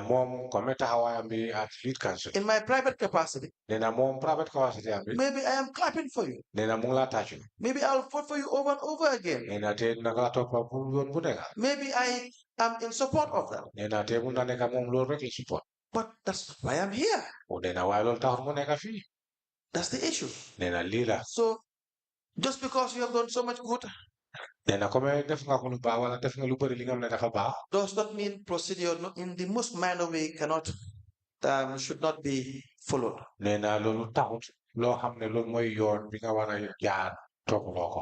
It is the law saying it, not me. And I will read it to you. It says the financial manual. Section 504. Section 544. Control of expenditure. Control of expenditure. The Director of Finance is directly responsible for the control of expenditure. He is personally responsible for the control of all votes and liable for any unauthorized expenditure. You understand? That he or she should ensure the following: that the expenditure of council shall be within the approved estimates. It didn't say $1 or $100 or $50 or so.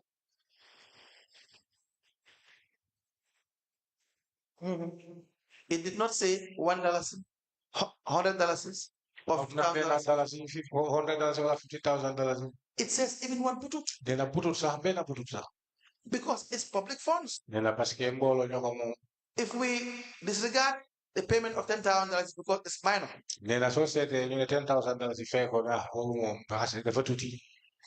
Lord Mayor. Lord Mayor. And we do it the second time. Because it seems to be a minimal amount. It becomes a norm. Those $10 $2 million. Is that not the case? True. That is why it's important. We don't look at the figure. We look at the process. Yes, that's the only important. That is why, again, the law says here in P38, the procurement methods and thresholds, that local government procurement procedures should be done strictly in accordance with the Public Procurement Act. Local government expenditure It's not. Why can't we say that? As lead council. Banjul City Council, if I'm a memorandum of understanding. Banjul City Council. First, do we understand why it is important? Then, well, yes. Please proceed. Well, Banjul City Council, if I'm a memorandum of understanding at Rafela. Banjul City Council have a memorandum of understanding with Rafela. And binding. And binding. That we will go and find monies and bring them. Banjul City Council, local operators, if you know. And Banjul City Council, the local operators, they are. They allowances. They are reducing their allowances. And to be quite honest. And to be honest with you. The people have tried. Because the competitions. The youngest have tried. The competition is too high. It's too high. So younger too. If you don't, gisuñ la fu nekk nga yëngatu. if you don't see anywhere you see, You are not visible. you are not visible, Well, I don't am dara. you will not get anything. Now, would it not be proper to have all this pass through the normal channel? Then ana negute wala lulu du nekk yoon nga gis ne loolu yëpp ngeen yóbbu ko si yoon bu baax. Lii dañ ko yóbbu to General Council. Well, this have been taken to General Council. Wallahi General Council understand. General Council agree. The procurement Then a procurement bill. is what I'm referring to. Then a lola nekk di wax. Okay. Okay. Man, I totally agree with you. Wax naa la ne. I totally agree with you. I told you. dañ ko doon def su doon démba mooy tey duñ ko def. There are certain things we were doing. Definitely. If I told yesterday we came today, we will not do. su ma fi ñëwutoon du ma jànga ne. If I don't come here, I will not learn that. su ñoo def request waruñ ko def suma tur.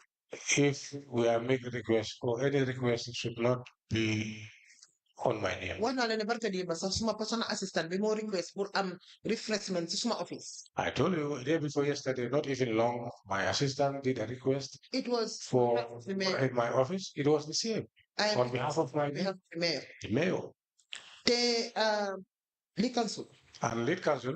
Yàlla dafa def rek ne di 2018 la commission bi door. As I said, God made that this commission started 2018. su fekkoon ne commission bi dañ ko delloo woon gannaaw. If at all it has been pushed backward, di ngeen déggal loolu musta dégga. we will hear something, or the commission will hear something that they have never heard of. Most of these things yoo xam ne personal assistance ak PR wu ñu ko def. Most of these things with the personal assistants and the PRO doing, template yuñ fa dee fekk rek. that's the one they follow, just like copy and paste.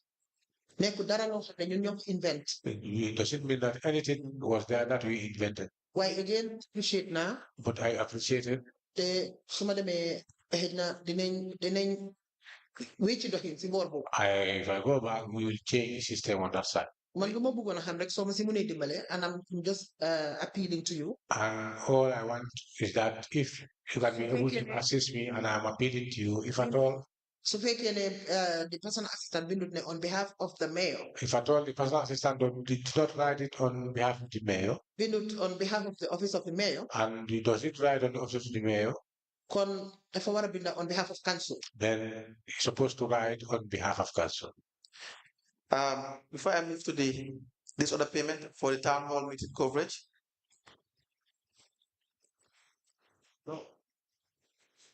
Hello. Point of correction, Your Worship. And point of correction. I just said here, And if the commission was set back many years ago, 5 years. commission is for the Lord back. I at you gotta sing it now. that the things that are there, Then I love a you just copied from there. Then I love a copy of you right to him. I was there, but I've never operated the way you operated. Then I'm on for the why mom go ahead and be happy yourself. You guys don't I will have to make it clear. Then I con Dangawara level phone. Thank you. Now,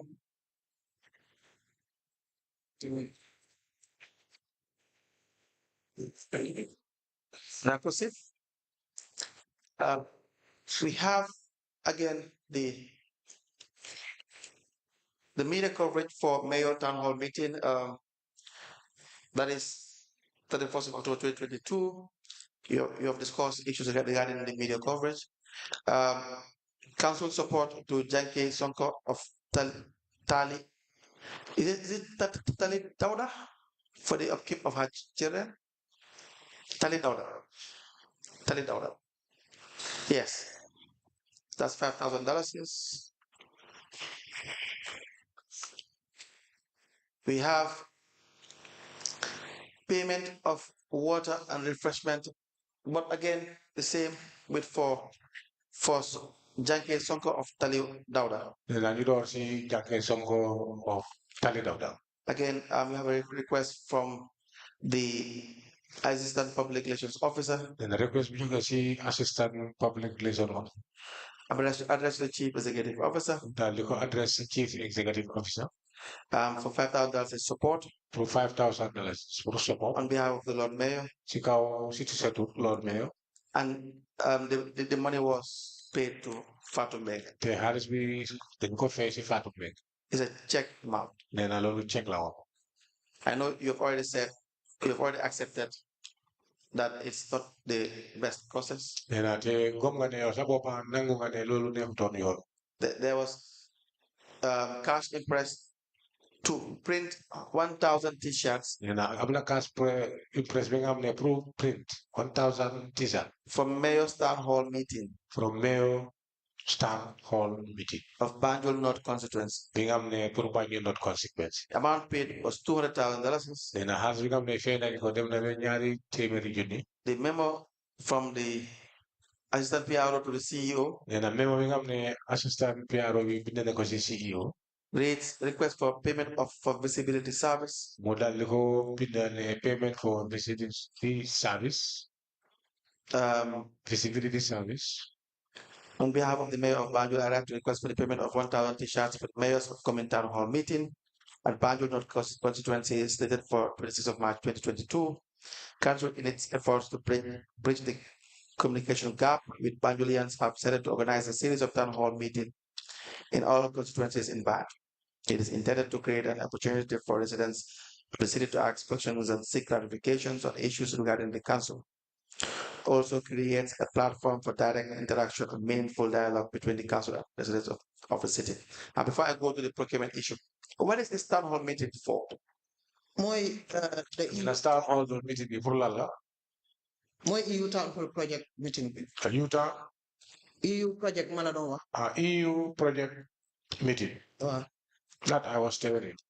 Now, this $200 is from council's accounts. Then 200,000 will see council's account. I'm not sure whether council and that's the EU project. I'm not sure whether it is from council or the EU project. Now, the t-shirts were printed from Hamdan Kasiran. Yeah, t-shirt be full print mo Hamdan Kasira. Who is Hamdan Kasiran? Then I can't Hamdan Kasira. Printer. It's a printer. And then who made the decision to contract this to Hamdan Kasiran? Then I can't more is the area of Peruvian contact from the Kasira. When you print lens and t-shirts. So Hamdan Market Moko Indi. I cannot remember, but I think it was Margaret who brought them. It was? Margaret. Not Margaret, I cannot remember. I cannot remember. CEO clear. But CEO can be able to clear that. Was this your instruction as well? No.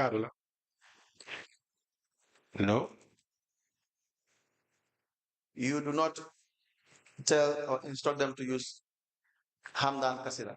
Then I never advise while to use Hamdan Kasira. Did it? No. But you knew Hamdan Kasiran before. Then why you Hamdan Kasiran Palabu? Because Margaret India. Yes, when Margaret brought them, yes. Why did you not tell Margaret to follow procurement process? Then I'll tell Margaret to move up a procurement process. How manakala ko Margaret the pesa? I don't even know how Margaret managed to. Why Hamdan Margaret who introduce the office? But all I know is that it was him who introduced them to the office. But Margaret does not work as a procurement officer. Then why Margaret never moved a procurement officer? Did the woman a procurement officer? No, I never said he's a procurement. Yes, so you should have allowed him then I will take part in this procurement. Why did council? Why me? One already Manila. How manakala procurement? Okay, it's I have said Margaret Moko in the more. I have said earlier on that I have no idea how this contract was given to them, but I said all I know was Margaret who brought them to the office. Do you know whether Margaret has any kickbacks from this? Then Margaret I do John and Osili. Did it? No. Is it? Do you think it is possible? Then Fongane Lolo T-shirt Beranyatala. A t-shirt, how much was a t-shirt? $200. $200. Fogna T-shirt market. I think Market so go to the market, we ask, we may know exactly how much is a t-shirt. Why no in market? Do you know? But knowing market. Do you know how much? Then I'm going to T-shirt. T-shirt. Money you live in your house election. For the time when I was contesting for election. Mangdom printers matisar yene 200, yene 225, yene 250. I used to print my t-shirts 200, 225, The 250. 250. Is there any chance it may be less than this? Nena ba munta am chance bi nga xam ne jéggi bi dina wàññi ko wala li ngay fay du àgg foofu. T-shirt si market bi. T-shirt at the max. Foguma ko. You can't have it for 150. I don't think so. At Nena least mun na ko am 150. Yes. Is it not dangerous to have your direct staff to do the procurement? Nena nda loolu nekkut loo xam ne dafa dangerous pour yow sa bopp rek nga xam ne moo nekk sa ron sa direct staff mu dal di def procurement.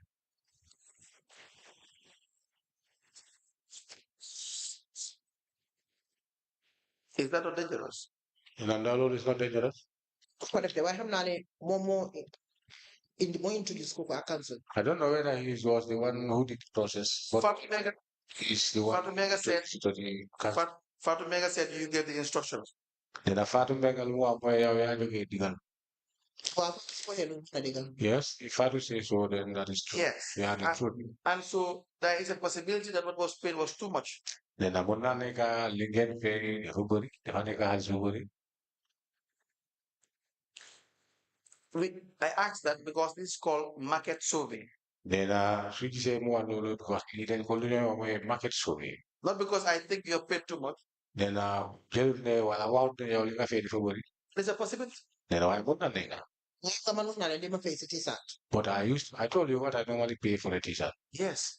Yes. So someone may have a different story. Nena keneen mun na am lu may wax li nga xam ne dafa utee. Waaw loolu mun naa nekk. Yes, that can happen. Exactly. We all purchase items and then a friend of yours will tell you, but you can have it less than this. Nena ñun ñëpp dañ dee jënd bagage waaye nga gis ne mun nga jënd bagage nga ñëw sa xarit mun la xay yow li xaalis bu bëri la di mun nga am li sàcc goo xam ne mutul li nga jënd. Women do that all the time. Nena jigéen yi dañ ko def all the time. And you recommend to each other the most affordable. Te si biir yooyu dañoo woonante place bi nga xam ne foofu moo gën a yomba. That is what the specialized procurement unit does. Nena specialized procurement unit lii mooy seen liggéey. They do what we call a market survey. Nena ñoom lu ñooy def mooy lu ñooy wax market survey. You know market survey? Nena xam nga lu ñooy wax market survey. Waaw. Yes. What do you understand by market survey? Na loo xam si market survey. Seet ku gën a competitive rek. Nena pour mun a seet fan moo gën a competitive. Yes, the most affordable. The most affordable. Lead council. Yes. Lead council. Wax naa la ne.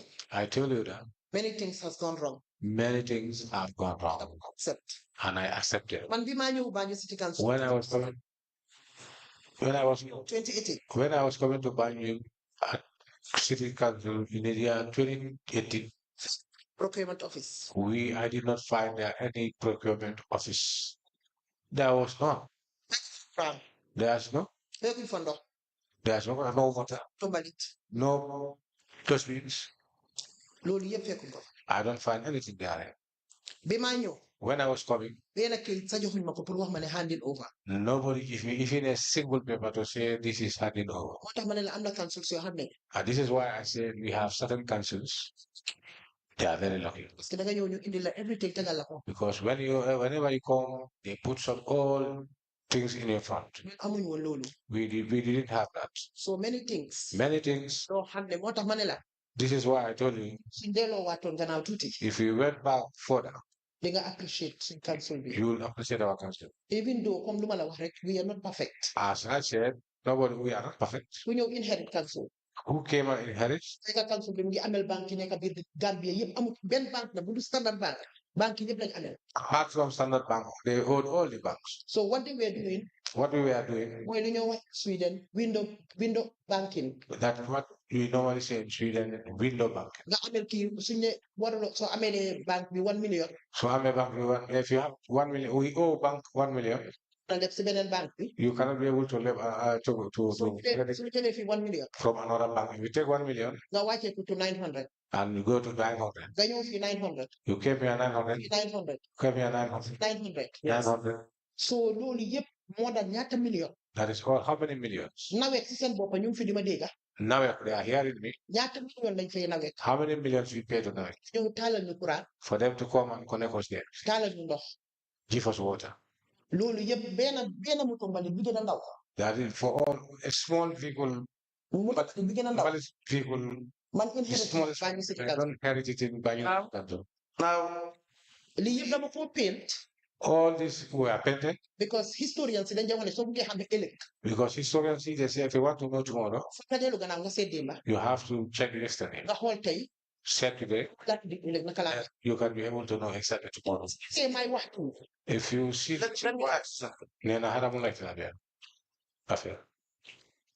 when there is a transition, there are always lessons learned. In fact, the most efficient government, be it local or central, efficient government, the local government or central, cannot be perfect. Perfect. After your term, someone else may come. And that person may find something you haven't done right.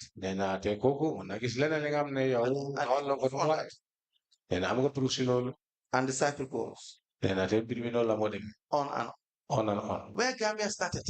In 65. 65. Right now, say that. That is why when you say certain things, and I ignore them, and I proceed, because while you have latitude to talk about things that may even sound, because you are a political being, you are a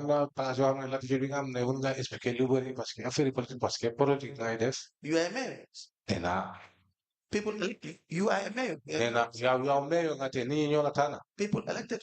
And you work for people. So of course you can discuss your problem. Now, if I happen to disagree with you, or agree with it appear as if you and I are doing the same job. Do you understand? And so that's why I always want to limit myself to what obtains. Because you may be my favorite mayor, maybe. Who knows? You may be my favorite mayor. Or not. But it will be irrelevant. When you took over, you said you did not inherit so many things. But you inherited the relevant laws and regulations. The Local Government Act was present. Amendments. Local Government Act move forward, amendments You know there's a Procurement Act and regulation. Procurement Act and regulation. Financial and Accounting Manual for local government authorities. Finance and Accounting Manual for authorities. The Finance and Audit Act 2004. Finance and Act 2004. These were present. Moving forward. My point is what I'm trying to struggle with. Most area councils, the administration,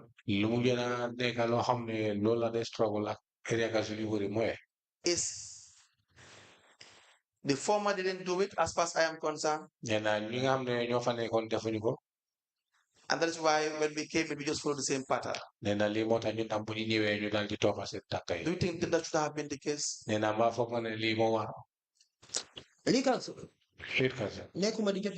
Blame game to anybody. I'm not giving any blame. Just trying to paint the house. I'm just trying to paint the house. But I know about the procurement.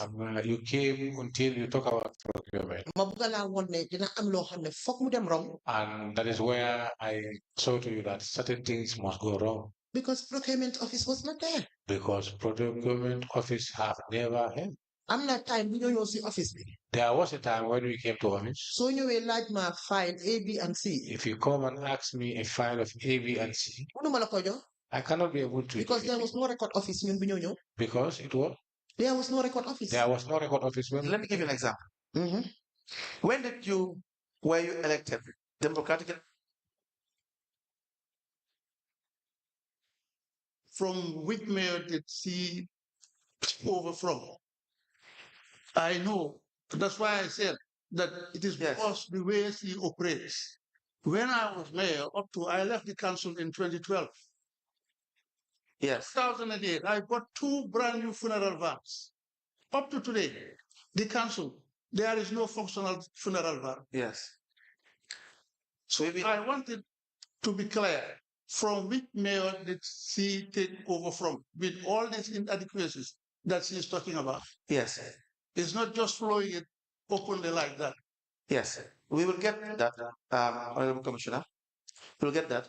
Just to ask this question, I believe, yes, we will get that. The issue here with the is the date. We have the year 2022. When did you become mayor? Nena kalinga nega mayor 2018. 2018. And then 2022, 2023, there were still payments that were made that were not in accordance with the Procurement Act. Nena soko sete jogo ko 2022, 2023 hamna feyo hamne handled and procurement. But Yes. yes, so that's about 5 years. Nena lulu soko sete lulu dem fanya jirobe atsigara. So we assume without even conceding, Nena sika lulu lulu hala point. like I stated earlier, Te mom komelum ho honsi. and I agree with you, Nena te nangwana siyo. that when you take over, Nena binga jere bingi. there will be problems. Nena binga na problem. But It's no perfect system. hamuton affect system. Whenever anyone takes over, Nena kyo jamana wo hamne kune There kanya will una be- ke plus. there will be lessons learned Denga gis ne amna ay plus web ne ay te. to move on. Nga hamne pro muna It's not the kunti. case. Nga bar fi pro ha yes. For you, Nena sunu yo. if I happen to be mayor, Mom ta sunu yo ne kameo. I will perhaps say things you haven't done right. Nena mom munat fugne wala fugne yo def That lolu. does not mean you haven't done so many things in the right way. Nena de kana mom def lo yo ni lu ko li nga hamne si yon bob ne fo lolu moy. Why is it that since 2018, all the way to 2022, 2023, you were still struggling with following procurement? Nena lada muna ta depuis 2018, 2022, 2023 am struggle si procurement. No, moi comme luma la wax rek mané la. As I said, Ko gënon na bot. it was So bad we started 20. where it started 2018 till 2023. Gënon na bon mu ñew gëna tane. Loolu laa doon jéem a explain. And that was what I was Dama laa woon ne mosoon naa gën a bon sax bu baax a baax. and I was telling you that it was worse when there was no procurement. Yeah, I believe it is time. We will I continue. have only one question. All right. Okay. Chairperson. Yep. Baalal ma rek honorable councillor commissioner. Wallaay xëj na da nga gis sa bopp si wax bi rek. Waaye taxuloo ma sax waxuma la. Sorry, let me intervene here. Let me intervene. I think we've gone, you are a witness. You have all the rights to say what you want to say. All right. And also the commissioners have a right to clarify issues. So we do not have to back and forth these issues. And we very well understand when you took over, we have the files. We have the files. So what we want to know and what we want to listen from you is all the challenges and all the issues that you have to go through. So we do not have to join issues because as a witness, you have a right to state the things you have found, the challenges you have, the difficulties you have, and to report what has been said by witnesses in terms of procedure, in terms of execution, in terms of following due process, and all of that. So what we are trying to find out is what is given as our TOR. So I think we have noted what you have said. We have noted also what the commissioner has tried to put across to verify certain things. All right? Well, Madam Chair, dama bëgg nga baalal ma dama bëggoon a wax rek ne moom commissioner mu ne amuñ ne am na ñaari moto yu ees. Yes. Moto funeral van am na ñaar boo xam ne Banjul elders ñoo ñu jox benn bi. Yes. Beneen bi family boo xam ne ñoo sant Jaañ. You see? ñoo ñu ko jox. Yes, I understand all of that. But for all of these things that you are saying, these are records that we have. These are records that we have, and they are available to us. For whatever we are asking you here, we have the records and we know. We just want to verify for you to confirm or deny so that we will be able to say, this is how it is. All right? Thank you so much. Can you please proceed to ask the last question before we close for the day, and we will continue tomorrow? Please proceed. Yes, Chair, I believe we can close now. I believe we can close now tomorrow. Is that a convenient point to stop? Yes. All right. Thank you so much. Thank you so much, Madam Mayor. We will see tomorrow by 10 o'clock. Thank you so much. We may rise.